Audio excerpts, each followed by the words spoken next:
Nah makanya aku berpikir kayak cuma 1 triliun, 10 triliun sebulan mah kecil. Aku bisa dalam waktu 1 bulan bisa beli 2 mobil supercar loh. Oke. Karena aku berpikir, aku beli 3 malah.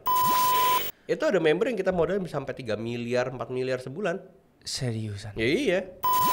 Boleh nggak tahu kayak dari journey ini yang paling gede itu untuk sekali Pukul. iya berapa?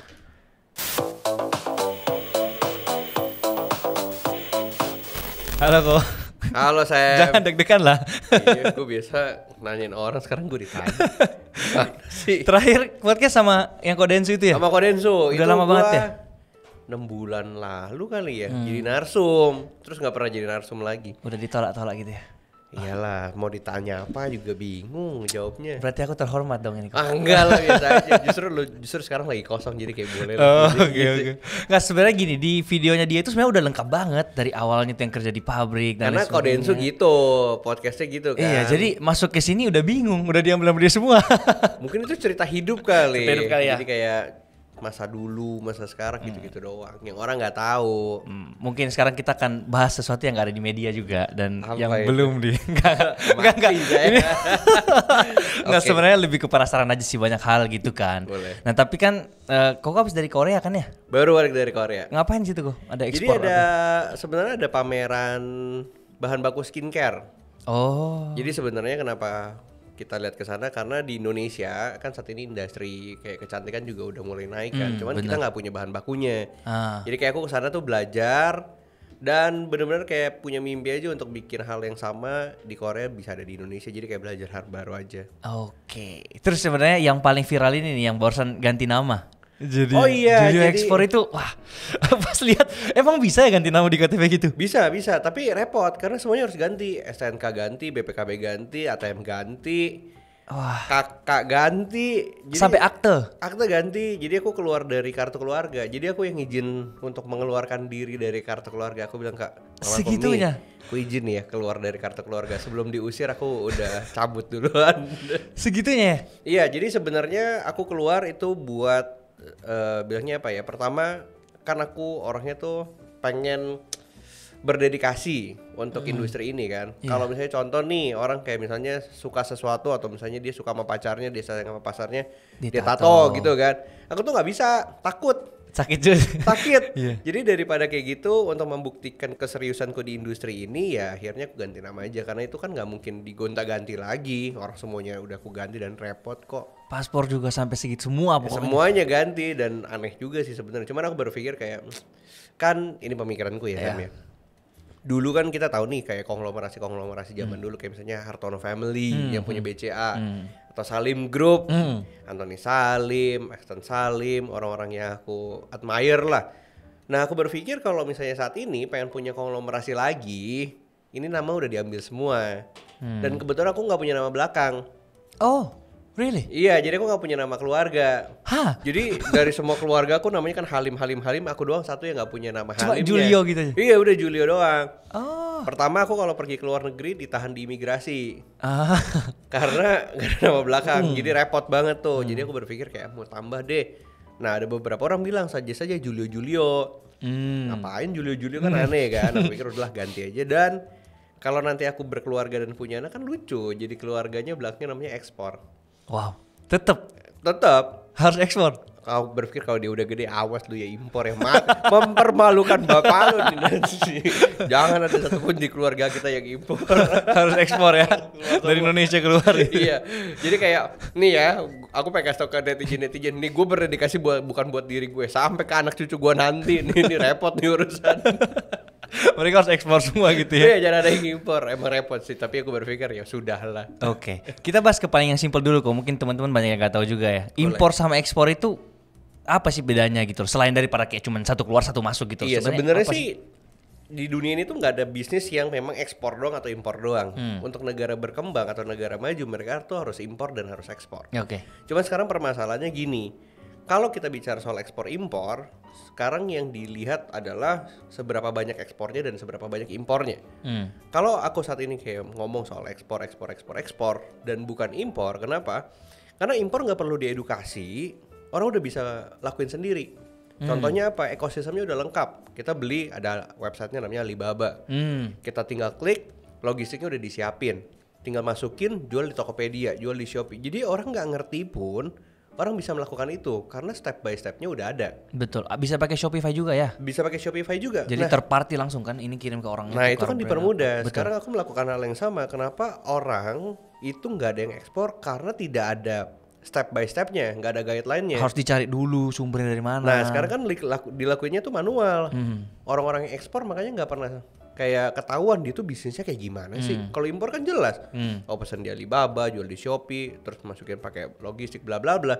Nah itu yang akhirnya aku coba develop satu persatu untuk menunjukkan bahwa semua orang juga bisa ekspor segampang impor. Muncullah bisa ekspor. Muncullah sih bisa ekspor. Dan kenapa aku berpikir harus lebih tinggi dibanding impor? Pertama, kalau dilihat dari ekonomi di Indonesia itu pasti jauh lebih baik karena lapangan kerja lebih dibuka dan lain-lain dibandingkan impor.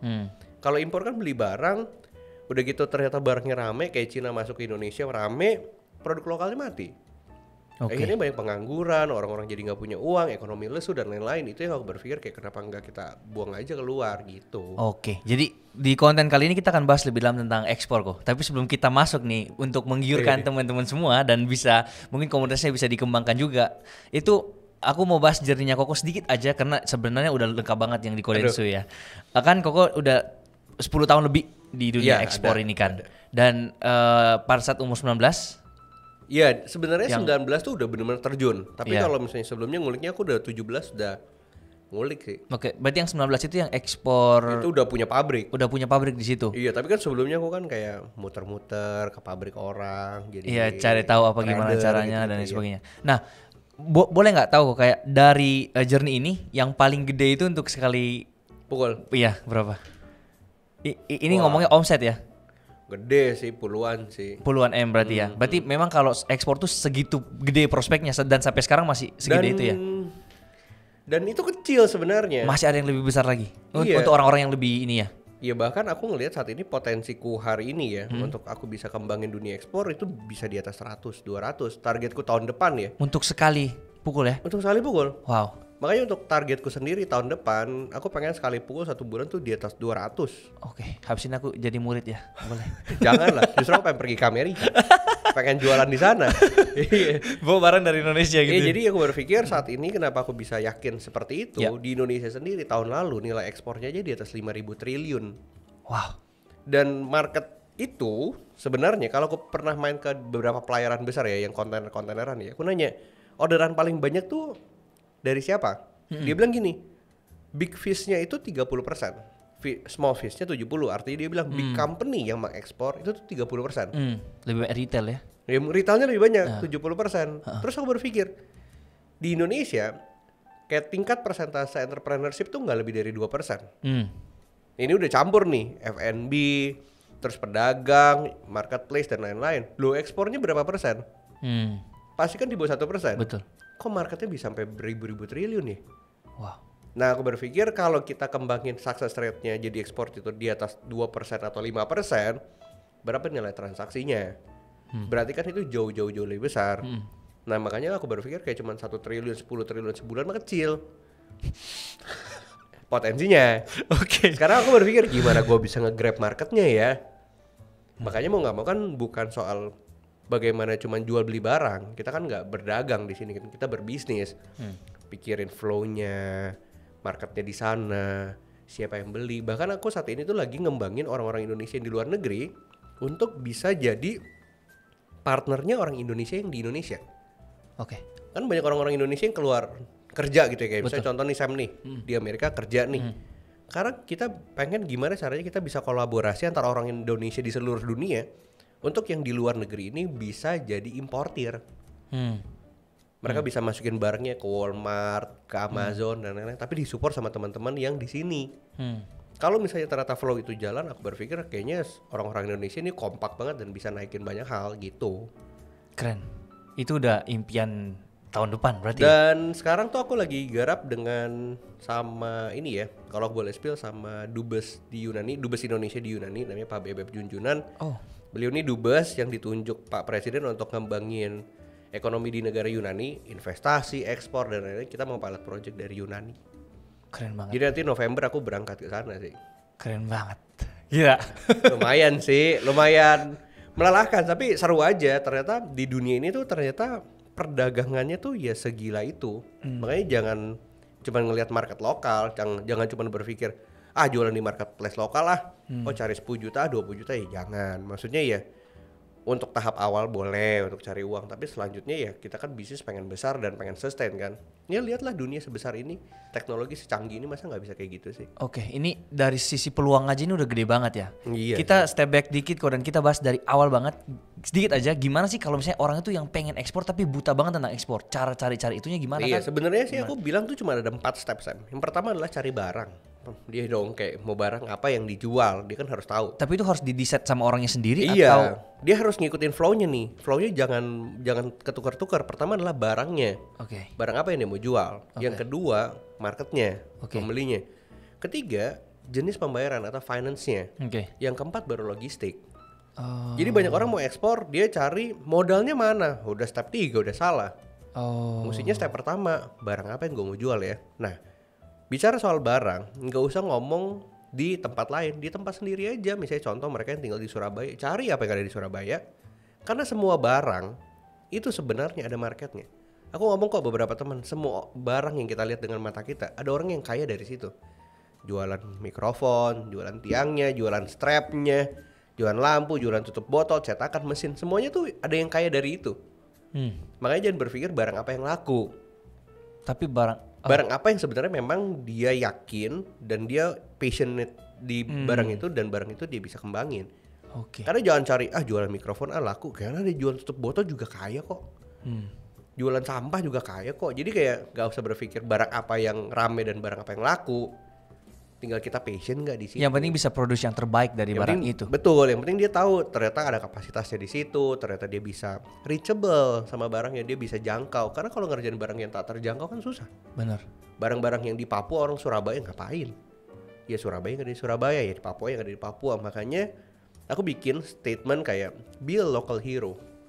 Kayak jadi aja kayak pahlawan di tempatmu masing-masing. Nggak usah kayak harus berangkat ke Jakarta kerja terus udah gitu kayak beradu nasib, padahal di daerahnya mereka itu uang tuh bisa ratusan M tuh kalau misalnya mereka bisa kembangin. Singkong di depan mata waktu dia SD sekolah sampai dia kuliah dia lihat, terus dia kuliah dia pindah ke Jakarta, padahal singkong kalau dimanfaatin bisa ratusan M tuh sebulan.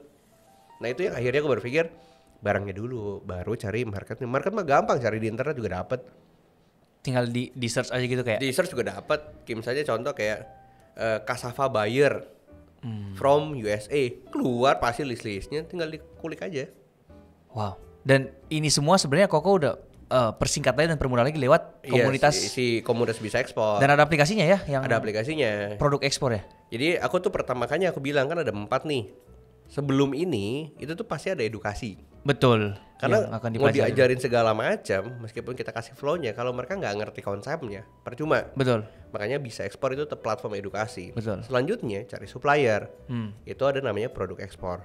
Kita permudah lagi nih, instead of mereka yang survei satu persatu, kita yang surveyin. Wow. Semua barang yang ada di dalam aplikasi itu udah kita curate abis-abisan. Contoh sampai laporan keuangan si supplier kita lihat 6 bulan. Wow. Kita benar-benar masukin semua yang terbaik. Logistik, kita punya logistik sendiri. Jadi intinya kayak ya udah di provide, tinggal masalah niat doang sih itu. Dan untuk maksudnya gabung ke sini ada biaya untuk ini kan? Ada biaya. Tapi karena biayanya itu satu kali. Yang di edukasinya itu Di kan. edukasi doang. Itu harganya berapa kok kalau boleh tahu? Itu 600.000. 600.000 Tapi ya? kalau pakai referral code temennya itu udah 100.000 potongan. Oh jadi 500.000. Tapi Itu langsung bisa akses semua itu. Iya, wow. yang ngasih referral code-nya dapat 100.000. Oh, oke. Jadi yang pakai potong 100, yang ngasih 100. Sisanya semuanya Udah bisa free. diakses. Bahkan kalau misalnya mereka ternyata di produk ekspornya jalan dan kita lihat ternyata trafficnya bagus, mereka punya pengiriman tiap bulan ada, kita modalin kok. Wow. Itu ada member yang kita modalin bisa sampai 3 miliar, 4 miliar sebulan. Seriusan. Ya iya. Bener-bener kayak kita totally support aja. Gila. Karena mereka akhirnya buka lapangan kerja. Gila. Kan nggak mungkin dong dengan uang 4 miliar aku bikin bisnis, aku buka sendiri lagi kan capek. Tangannya cuma 2, tapi dengan membuat hal-hal seperti itu bisa dijalankan, akhirnya ada perpanjangan tangan yang baru untuk bisa buka lapangan kerja kayak gitu. Ini sebenarnya sih yang aku kenapa tujuannya undang kau ke sini. Kita kasih inspirasi dulu nih karena dari kemarin itu kayak ya memang bintang tamuku juga seru-seru sih. Cuman yang kali ini tentunya di bidang yang lain lagi gitu loh, yang kita buka ekspor gitu yang dimana mungkin masih tabu banget di Indonesia juga nggak ngerti. Iya sih. Makanya itu yang akhirnya aku berpikir ganti nama aja lah sekalian lah. Jadi judul ekspor. Biar orang tau ekspor apa sih.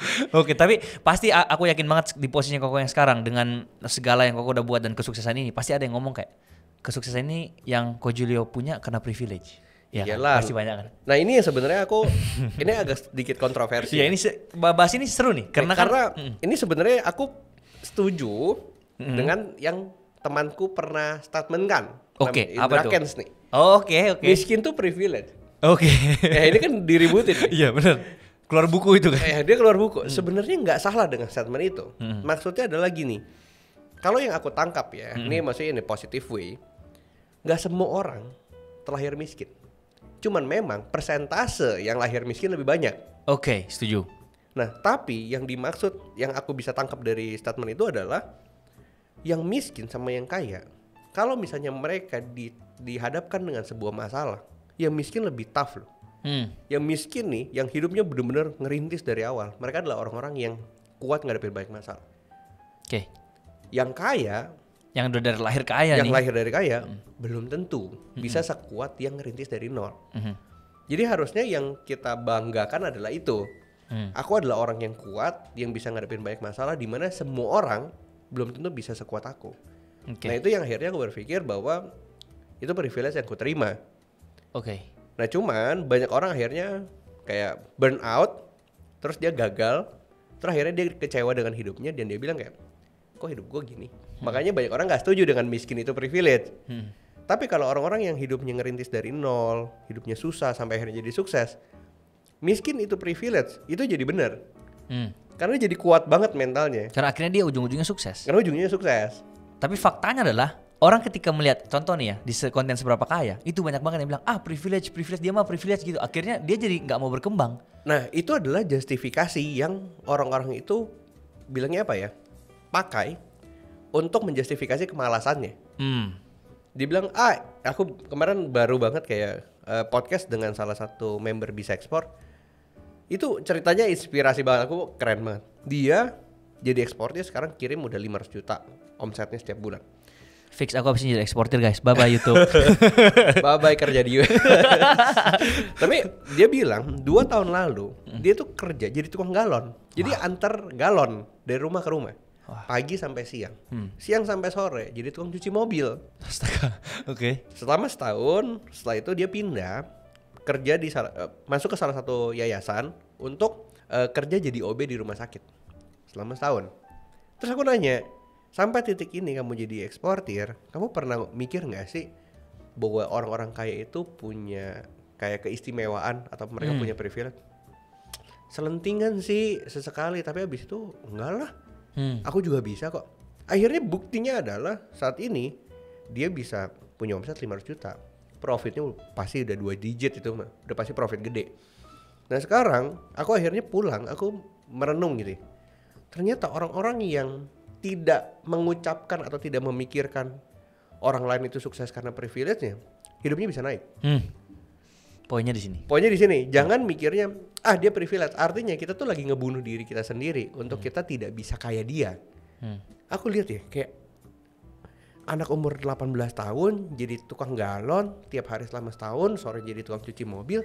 Even dia bilang dia menangkal ya, menepi semua pemikiran bahwa hidup itu karena privilege. Hidup kaya itu karena privilege. Dia tuh menangkal itu semua. Buktinya bisa tuh. Coba ya aku merenung ya malam itu ya. Kalau dia pikir, itu mah privilege, nggak akan ada di hari ini yang omsetnya 500 juta. Betul. Nah ini yang kadang-kadang orang nggak terima kalau dia ngomong kayak gitu. Iya. Dia bilang hidup gue susah bro. Iya sama bro, hidup gue juga susah. Mau apa enggak sih? Iya. Kalau dia bilang susah, semua orang juga susah. Betul. Cuman bedanya adalah ada yang dihadapin, ada yang enggak. Ada yang berani gagal berdiri lagi, ada yang mau gagal abis itu stop. Nah makanya lingkungan tuh penting Sam. Ya setuju. Kemarin mungkin nggak tahu ya keluar di FYP-mu atau enggak, di FYP-ku ada Pak James Gui, salah satu sales coach lah ya.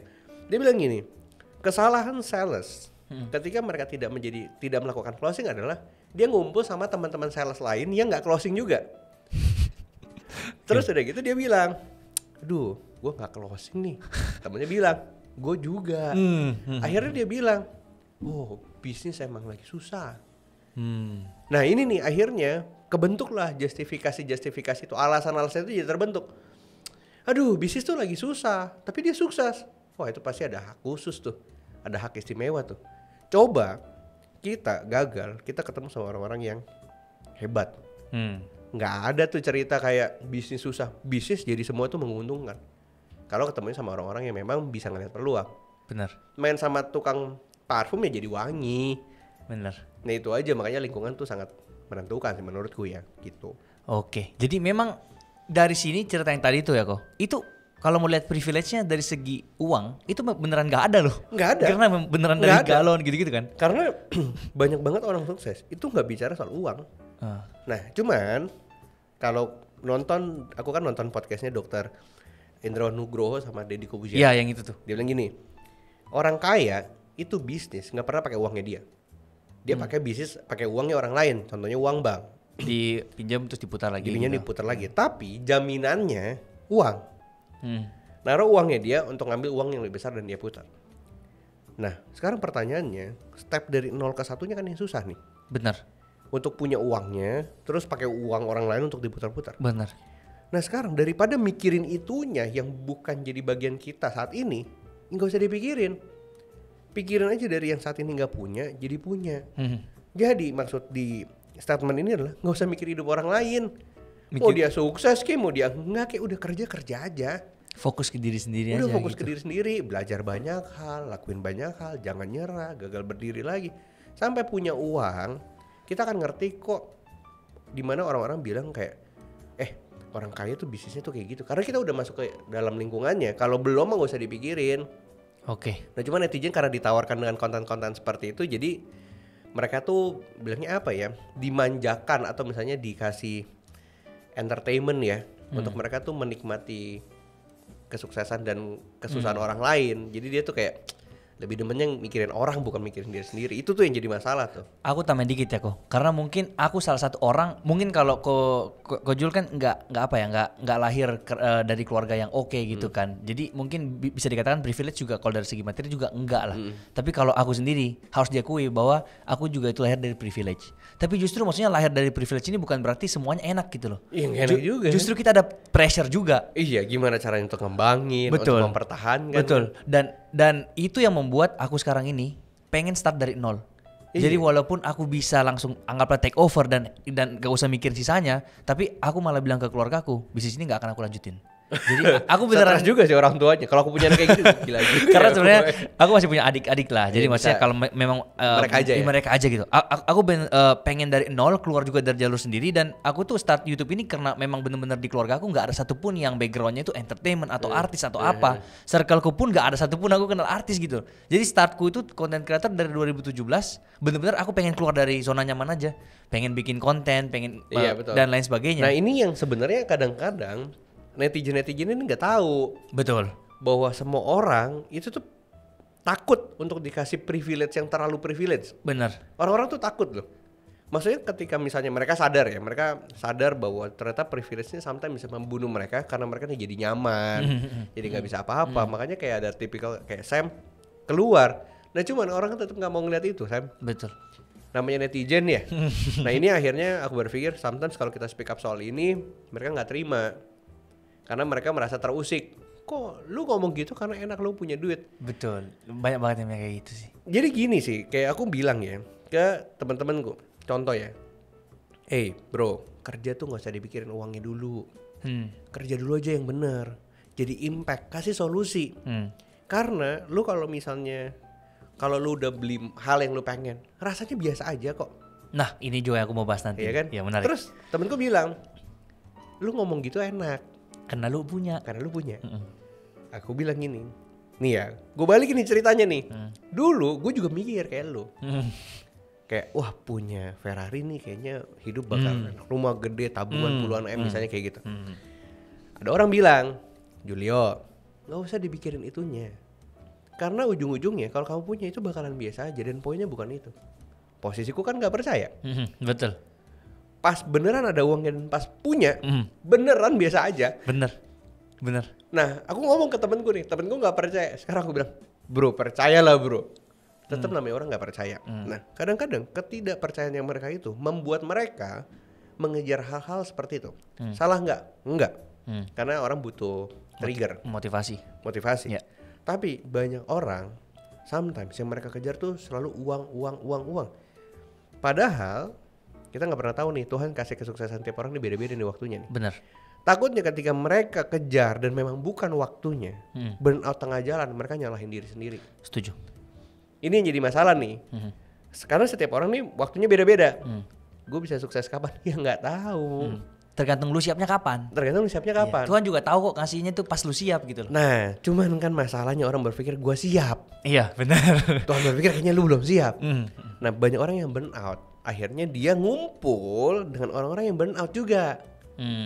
Keluarlah statement-statement, privilege lah, apalah. Makanya aku berpikir saat ini udah tutup kuping, pakai kacamata, udah lihat diri sendiri, fokus diri sendiri, kembangin banyak hal, udah gitu aja. Iya. Sekarang aku mau bahas kalau dari sisi akunya yang memang beneran dapat privilege nih. Aku dari kecil bisa beli apapun yang aku mau. Buktinya harus diakui kan banyak naik juga. S1 di US beasiswa kah? Enggak, aku dibiayain orang tua. Karena untuk dapat mahal sih. MM. Karena kalau biaya beasiswa untuk S1 ke US itu hampir nggak ada. Mungkin ada tapi susah banget. Kalau S2 banyak. Jadi aku jujur aja sini, kalau memang aku mau bohong di sini kayak aku bukan privilege gini, bohong lah. Karena aku jejak digital. Betul, karena aku bisa sampai sekolah di US, ya bohong banget sih kalau gitu kan. Nah, cuman apakah memang dari privilege ini bisa membantu aku sampai sekarang? Harus diakui memang ada beberapa head start, kayak misalnya tiba-tiba aku udah punya laptop nih. Aku udah bisa beli kamera langsung nih. Di mana teman-teman yang lain mungkin untuk beli kamera nggak bisa, harus kan pakai HP. Tapi apakah setelah udah punya alat-alat ini langsung sukses jamin? Enggak juga, sama aja. Karena ada proses yang harus dilewati gitu loh. Untuk menjadi kreator, emangnya dengan konten A ketika kita upload langsung bisa trending kah? Enggak juga. Harus dipikirin lagi prosesnya, harus sama dari zero lagi. Ya, jadi kesimpulannya adalah mungkin privilege bisa membantu di awal, tapi endingnya itu tergantung dari orangnya. Bener. Jadi intinya sebenarnya kayak orang-orang bilang kayak gitu, aduh bro, ini juga bukan hal yang pasti. Orang punya privilege juga nggak pasti akan begitu terus. Tergantung dari orangnya masing-masing kan. Endingnya itu ditentukan dari ini. Nah makanya akhirnya ini aku berpikir bahwa udahlah, aku sendiri mendingan fokus sama banyak hal yang memang aku mau kerjain, apa yang aku punya, apa yang Tuhan percayain, udah fokus aja di situ. Cuman memang ya balik lagi karena sosial media ya, jadi kita tuh tertrigger untuk melihat kehidupan orang lain. Makanya aku kemarin sempat ngonten, aku bilang kayak sebenarnya aku tuh nggak mau ngonten flexing sebenarnya di TikTok. Cuman edukasi nggak naik-naik. Benar, setuju. Kita jujur aja. Jujur nih buat teman-teman nonton, edukasi nggak naik-naik. Ini kalau bikin kayak gini nih, edukasi gini, aduh berat nih. Berat. Tapi kalau ngomong langsung, wah duit, Ferrari, Lambo misalnya gitu, nah rame. Nah akhirnya aku berpikir gini, aku mix kontennya, aku coba testing. Setuju. Sama market nih. Setuju. Pas konten flexing 3 juta, 1 juta, 2 juta, aku bilang kayak, aduh, mereka demen nih yang kayak gini. Tapi ngehujat. Akhirnya aku bilang, loh, nih aku buktiin nih ya, kontenku nih habis yang 3 juta, terus aku bandingin sama kontenku satu lagi, cuman 2.000. Kayak kan aneh. Gue bilang, lu sendiri nih yang minta ya konten kayak gini. Jadi kok gue kasih jangan ngamuk. Jadi ternyata akhirnya aku belajar behavior orang-orang Indonesia tuh pengennya adalah ngelihat orang lain, bukan dirinya sendiri.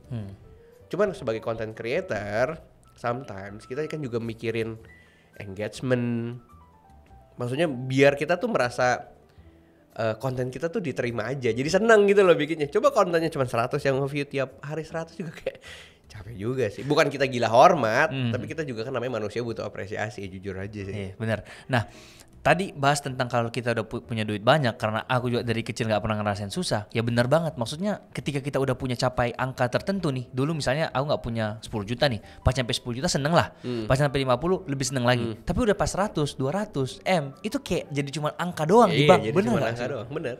Yang awalnya itu kayak pengen beli jam, tapi setelah punya juga paling cuma beberapa doang, setelah itu jadi biasa. Gak aku pakai.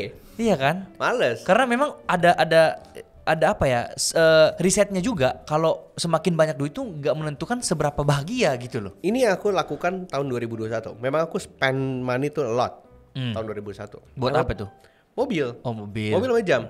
Oke. Aku bisa dalam waktu 1 bulan bisa beli 2 mobil supercar loh. Oke. Karena aku berpikir, aku beli 3 malah. Aku pertama beli Porsche. Terus Oke. bilang, tapi kayaknya kurang ya, karena baru sports car, belum supercar. Oke.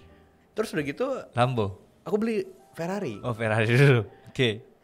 Tapi kayaknya supercar sama Ferrari kayak kurang cocok karena supercar sama supercar gitu loh. Oke. Aku beli lagi Lambo.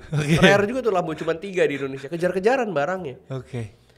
Terus aku berpikir kayaknya sama aja. Nggak Lebih ke stres. Pajaknya gimana ya? Pajaknya mau 500 juta tiap bulan. Tiap tahun. Mau 600 juta pajaknya untuk 2 mobil aja. Belum yang lain-lain bisa 1 miliar. Lebih ke akhirnya Stres. Iya, jadi stres. Bukannya jadi bahagia ya. Akhirnya jadi waduh gimana ya. Ternyata tidak menentukan kebahagiaan juga kalau punya banyak. Ternyata akhirnya ketika aku ngelihat teman-teman yang misalnya kemarin contoh yang tukang galon, hidupnya bisa naik. Gimana bisa kita sih. memberikan impact ke orang lain? Itu bahagianya sih, kayak punya 20 Ferrari bener rasanya. Setuju. Itu yang akhirnya aku bilang kayak wah udah deh, mendingan fokusnya tuh ke sini. Nah, aku pengen ngasih tahu ini ke teman-teman, cuman mereka tuh nggak percaya. Kalau hal-hal seperti ini tuh bisa bikin jauh lebih bahagia dibanding punya hal yang kita mau. Bener. Itu mah cuman kayak ya oke lah, achievement sendiri aja, tapi sisanya untuk bahagia yang benar-benar fulfill gitu ya. Ya mendingan bikin impact aja sih. Tapi berapa banyak sih orang yang udah berubah hidupnya tadi bisa explore kalau boleh tahu? Banyak ya, kayak misalnya 1 bulan. Aku sih ngeliat dari jumlah kontainer yang keluar, karena aku tahu dari kontainer yang keluar tuh akan ada orang-orang yang memang punya hidup dan punya profit gitu ya. Ribuan sih. Ribuan orang udah berubah dari bisa ekspor. Yang dulu misalnya contoh mereka keluar dipecat gara-gara COVID gitu ya. Terus begitu dia belajar ekspor, saat ini bisa jadi eksportir sapu lidi loh. Oke, itu berapa itu? Maksudnya profitnya lah. Kemarin omsetnya aja tembus 13M sebulan. Aku pakai jualan sapu lidi gila, viral sampai diundang gubernur. Sekarang Itu siswa bisa ekspor. Iya. Akhirnya dia bisa ngajak teman-temannya yang lain, mereka bisa eksporin hal yang sama. Terus udah gitu saat ini aku bisa ngelihat kayak contoh petani-petani manggis yang dulunya cuman panen, busuk, dibuang, dibakar, sekarang bisa diekspor ke Hong Kong, ke Dubai, harganya di sini sekilo 15.000, di sana 150.000. Gila sih. Jadi aku ngeliat kayak ternyata 2 tangan kecil lucu ini bisa ngubah banyak hal ya. Nah harusnya orang-orang tuh bisa ngelihat hal yang sama, nggak harus ekspor, tapi mereka harus kayak menemukan dirinya. Mereka sukanya apa, dan Tuhan tuh sebenarnya kasih tujuan apa sih di dia. Tapi ekspor ini apakah untuk semua orang apa enggak sih kok kalau menurut dari seorang eksportir? Ini nggak boleh bias tapi aku. Apakah ekspor untuk semua orang nggak? Enggak. Oke, menarik. Karena nggak semua orang juga harus jadi pengusaha. Betul. Ada orang yang memang jadi profesional cukup. Ada orang yang memang cukup jadi pedagang. Gitu. Jadi nggak semua orang harus jadi eksportir. Pertanyaan bisa atau tidak bisa, balik lagi aku percaya yang namanya calling. Nah, cuman aku tahu nih nggak semua orang bisa jadi eksportir. Contohnya orang-orang di Jakarta. Ini aku buka aja ya. Orang-orang di Jakarta itu jauh sedikit lebih susah berbisnis ekspor dibanding orang-orang yang di daerah. Kenapa tuh? Kan nggak ada barangnya. Betul. Yang dilakukan, yang diperdagangkan di sini adalah barang-barang komoditas, perikanan, perkebunan. Di Jakarta nggak ada. Kita tuh ditawarkan dengan financial institution, terus kita ditawarkan dengan teknologi, kita ditawarkan dengan retail dan lain-lain. Tapi hal ini itu kan nggak ada juga di daerah. Jadi semua tuh punya strength-nya masing-masing. Makanya nggak semua orang cocok jadi eksportir. Tapi buat teman-teman yang tinggalnya di daerah, yang dimana mereka ngelihat kayaknya komoditas di pertanian dan perkebunannya banyak di tempat mereka, ini cocok buat mereka. Karena bisa jadi potensi. Karena yang ada di Jakarta, di kota-kota besar, itu pasti nggak nyampe kok ke daerah. Contoh perbankan. Perbankan juga nyampe ke daerah, ke kampung-kampung juga nggak ada. Terus kalau kita bicara soal Carrefour, supermarket yang gede-gede gitu ya, nggak ada juga di daerah. Mereka kan porsinya lebih kecil-kecil lagi. Artinya strength-nya berbeda. Jadi nggak semua orang cocok jadi eksportir. Tapi di bisa ekspor itu, dia apakah ngasih tahu kayak peluang sekarang itu yang lagi dicari barang ini loh? Ada nggak kayak gitu? Rata, semuanya rata. Apapun sebenarnya bisa ya? Karena perdagangan, jadi contoh misalnya, manggis, apel, mangga misalnya. Ini kan nggak ada yang tren. Karena orang-orang di seluruh dunia tetap makan 3 buah ini. Jadi tetap rame-rame aja. Ini tuh makanya aku bilang kayak bisnis ini tuh lebih sustain karena tidak ada trennya. Walaupun ada krisis kayak misalnya COVID 2020 naik. Apakah terpengaruh? Naik. Oh, malah naik ya. 2021 kita itu achieve ekspor tertinggi sepanjang sejarah. Bisa ekspor ya ini? Ya, kita support. Oh ya. Ada bagian bisa ekspor di sana. Karena kita bisa support cukup banyak menurutku ya. Ya belum sampai triliun tapi banyak. Dan itu kita achieve ekspor tertinggi dalam sejarah Indonesia. Wow. Saat Covid loh. Keren banget, makanya aku bilang kayak ternyata meskipun pada lockdown, orang-orang di seluruh dunia kan tetap butuh makan. Tetap butuh berbisnis, tetap butuh berdagang. Nah gitu, makanya Indonesia ini natural resourcesnya banyak. Nah kita harus bisa lihat peluang. Nah itu akhirnya bisa ekspor tuh ngambilin market itu aja untuk mengedukasi anak-anak muda. Karena kalau yang sorry ya, bukannya bilang yang tua-tua nggak bisa, tapi buatku ini saatnya generasi muda untuk ngambil alih sih. Makanya harus di-deliver pakai aplikasi, pakai teknologi, pakai konten. Karena marketnya adalah untuk ngembangin generasi muda ini untuk bisa punya sesuatu sih yang mereka bisa compete nantinya.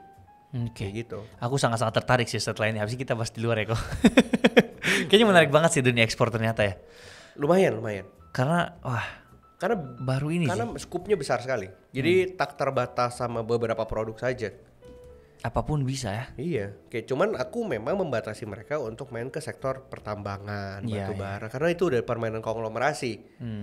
Yang kita mainkan adalah ya barang-barang rakyat aja, kayak perkebunan rakyat, kayak contoh kelapa. 98% perkebunan kelapa di Indonesia itu adalah perkebunan rakyat. Jadi punya rakyat semua. Wow. Nah sekarang kenapa mereka yang punya mereka nggak bisa manfaatin? Nggak cuma kelapa, banyak yang lain. Gitu, itu yang akhirnya aku berpikir kayaknya kita harus bisa kembangin itu deh. Nah itu yang menjadi triggerku, makanya sorry to say nih, konten-konten flexing itu sebenarnya hanya untuk ngehook mereka masuk ke tempatku, ke kontenku, dan aku bisa edukasi mereka Tentang seberapa pentingnya ekspor seberapa ini. pentingnya ini. Dan peluangnya seberapa gede. Iya, karena kalau aku cuman edukasi tanpa entertain, Iya susah. susah. Gak ada yang nonton juga. Gak ada yang nonton. Bener. Aku bukan peduli sama view ya, bukan peduli sama soal edukasi atau enggak ya. Tapi masalahnya orang-orang tuh harus paham ini. Sampai ke dalam kampung pun mereka harus paham bahwa ada potensi di tempat mereka. Nah kan aku lempar edukasi nggak ada yang nyampe nih. Dipancing dulu. Dipancing dulu sama konten-konten entertain. Ya masuk akal. Supaya mereka ngeliat, wih, apa sih? Ya bisnisnya tuh ini, lihat di tempatmu. Itu yang makanya aku lakukan di konten-konten TikTokku sekarang. Oke. Aku tutup ya dengan maksudnya kesimpulan aja nih. Berarti untuk orang-orang yang bingung sekarang, apalagi di masa pandemi banyak banget ke kick out dan sebagainya, dengan 600.000 sebenarnya ini udah bisa mengubah hidupmu banyak loh. Asal niat. Asal benar-benar langsung apa ya? Oke, tiba-tiba muncul di kepala aku satu pertanyaan nih kok. Niat itu dalam arti berarti jangan karena ngelihat udah ada jadi nih, Julio ekspor bisa sampai segini, langsung masuk ekspektasinya, wah bisa nih. Iya. Kan orang tetap harus start dari kecil. Karena kadang-kadang, nah ini nih kesalahan banyak orang nih. Iya kan? Mereka kecewa dengan banyak hal karena mereka berpikir instan. Oke. Nggak ada yang instan. Cuman ada yang namanya percepatan. Oke. Jadi itu sebabnya aku harus pikirin apa yang menjadi permasalahan mereka. Aku tahu nih masalah modal bisa jadi masalah mereka. Masalah barang bisa jadi masalah mereka. Masalah buyer jadi masalah mereka. Oke. Makanya aku tuh kerjain semua pekerjaan mereka. Ada aja yang bilang, dulu nih monopoli industri ekspor. Udah dibantuin aja masih bisa dibilang monopoli loh. Jadi kayak capek juga sih. Ini free loh ya, gue gak ngambil apapun ya. Jadi bener-bener kayak aku support. Cuman memang, to be honest, bicara soal modal, kita bener-bener ya profesional. Oke. Aku sebagai investor kan. Iya. Ya aku gak ngambil lebih gede dari mereka, karena mereka juga yang kerja. Tapi tetap pasti ada bagian lah, namanya harus. fair play, yes. Ini kan bisnis kan. Betul. Jadi kayak oke aja. Ada yang kita danai misalnya contoh di awal project 200 juta. Ternyata jalan 200 jutanya. Kita kan percaya. Kita naikin ke 500 juta, kita naikin ke 1 miliar. Kalau memang bagus mau dia 10 miliar juga kita biayai. Tapi ini modal untuk apa sih? Untuk beli barang kan? Untuk beli barang. Iya, oke. Gitu, jadi sebenarnya aku nggak bisa memodali kalau misalnya bisnisnya di luar ekspor. Karena aku nggak ngerti. Betul. Aku cuma bisa menginvest uangku Ke tempat yang ini. ke tempat yang memang dimana project mereka tuh bicara soal ekspor. Berarti mereka harus punya satu pemikiran bahwa ketika join di bisa ekspor harus start dari kecil juga. Harus dari awal, benar-benar ngerintis, dan mereka harus turun lapangan. Oh, maksudnya benar-benar lihat barangnya. Harus beda taste. Ketika mereka approach buyer, ketika buyer tanya mereka, percaya deh orang-orang yang nyentuh barang gitu ya, yang pernah turun ke lapangan, yang keringetan, yang dimana naik motor, naik mobil harus susah-susah gitu ya, pas ditanya buyer, beda kok. Aku pernah bandingin orang-orang yang cuma dapat informasi dari internet sama orang-orang yang turun ke lapangan. Pas di approach buyer, yang satu closing, yang satu enggak. Karena ada ininya ya, ada passionnya ya. Berasa kok orang yang ngomong satu hal yang memang dia passionate sama bisnisnya, sama yang kayak ya let it be lah, jadi-jadilah, enggak lah. Jadi banyak orang yang akhirnya berpikir ternyata itu nggak jadi masalah. Banyak yang akhirnya nggak mau turun lapangan dengan statement work smart. Itu yang aku bilang kayak susah. Tetap work hard first, then you gonna be smarter. Betul. Jadi itu yang akhirnya statement anak muda yang berpikir kayak bangkit itu mah cuma males ngomongin work smart. Sama aja di luar negeri gue tetap capek pulang pergi kantor. Bener. Harus tetap stres juga. Bener. Baru nanti lama-lama jadi pintar. Nah ini akhirnya aku bilang kayak ya tetap harus turun lapangan dan harus ngerjain banyak hal. Oke. Tadi kan yang dibahas adalah kayak bahan baku kayak misalnya buah atau apa. Gimana kalau kita menciptakan produk kita sendiri nih, anggaplah kosmetik, dan kita mau ekspor juga, kan bisa juga sebenarnya. Bisa, cuman awalnya nggak bisa langsung brand. Oh. Ini yang terjadi di beberapa teman-teman UMKM Indonesia nih. Mereka diajarin ekspor produk, ada brandnya, susah. Kenapa? Belum ada nama, belum ada apa. Pertama, orang beli di luar negeri, mereka kan tujuannya adalah profit. Betul. Importir tuh profit. Betul. Beli barang bisa jual barang. Sekarang kalau dia beli brand, dia jual, kan capek. Dia harus nge-brandingin lagi brandnya kita. Unless kita Unilever. Iya. Dia impor, orang udah tahu Unilever siapa. Bisnisnya memang besar. Dia importir mau beli. Kalau yang brand-brand kita kecil, importir siapa yang mau beli? Nah caranya adalah kita lempar ingredient-ingredientnya dulu, raw-nya dulu, tanpa brand. Biar mereka bisa olah, mereka mau apain. Mereka mau apain terserah, mereka jadiin brand, mereka jual. Sampai kita punya cash flow, sampai kita punya modal dan uang, berangkatlah ke negaranya. Lihat barangmu diapain di sana. Apel. Oh ternyata apel di sana jadi selai. Belilah selainya. Bawa pulang ke Indo, bikin, bisa nggak? Tawarin ke buyernya atau ke distributor yang lain, karena marketnya udah jelas. Karena dia bikin pasti kan sesuai marketnya. Keren. Dibanding kita bikin apel, kayaknya keripik apel oke nih. Susah. Siapa yang makan keripik apel? Dia makannya selai apel. Nah hal-hal seperti itu yang makanya gue bilang step by step. Unless mereka udah ngerti konsepnya, mereka udah punya uangnya, mereka bisa explore banyak hal, research banyak hal, baru bisa. Kayak gitu, kalau enggak ya mah jangan. Oke, kalau gitu thank you banget kok udah sharing banyak banget hari ini, dan aku juga belajar tentunya. Ini gak pernah aku bagi di tempat yang lain, cuman di Sam dong. Wah, keren. Oke kok, nanti aku bagi ke dalam 5 cuplikan TikTok juga kecil-kecil, biar siap. Marketingnya kan bisa kayak gitu. Oke, siap. Nah jadi buat teman-teman nih, gimana caranya kok kalau mau ini cuman ikut aja kelasnya, bisa explore, nanti bisa download appnya. Terus sisanya produk ekspor, logistik ekspor, kita bakal launching desa dan modal. Itu jadi, semua udah kalian bisa akses hanya dengan modal 600.000. Iya, jadi kayak misalnya nanti kita akan siapin, saat ini aku lagi benar-benar siapin flow-nya, semua orang tuh bisa dapat modal di awal itu 200 juta. Semua orang? Bayangin harus punya uang berapa ratus triliun kan. Jadi saat ini makanya ketika mereka masuk, itu kita bakalan tanya, misalnya mereka udah sejauh mana expertise bisnisnya, nggak ekspor ya, pengalaman bisnisnya. Jadi kita bisa bilangnya apa ya, mensortir, dan kita bisa review satu persatu mana yang memang layak untuk dapat modal 2 juta di awal. Gila. Ini semua dilakukan tentunya untuk negara tercinta kita, Indonesia. Untuk mereka bisa hidup, untuk masyarakat bisa dapat pekerjaan yang lebih baik, udah gitu aja. Oke. Thank you kok, udah luar biasa banget. Thank you.